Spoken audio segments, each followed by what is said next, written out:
A new coal mine proposed for West Cumbria has turned into a bit of a headache for the government. Business Secretary Kwasi Kwarteng admitted this week that supporting the development did send mixed messages at a time when the UK is preparing to host a major summit on climate change.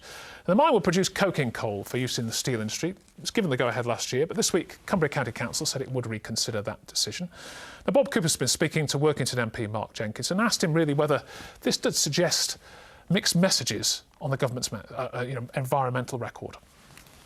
At a headline level, I mean, absolutely, there is. It would appear to be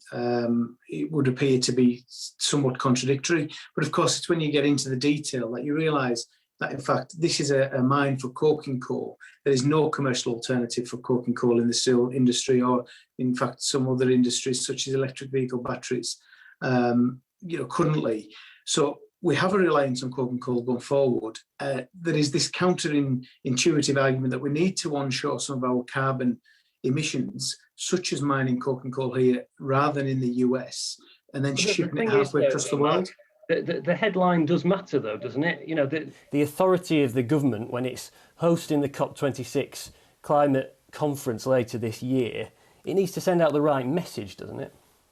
And we can send out the right message. This is a really important part of our road to net zero, and we need to get away from the sensationalism. This is, we are shipping coking coal. This particular coking coal that will come from Whitehaven is for the steelmaking industry. We're shipping this from the US. For other industries, we ship it from other countries that have really dubious environmental and health and safety records. But the emissions in shipping it alone make this worthwhile.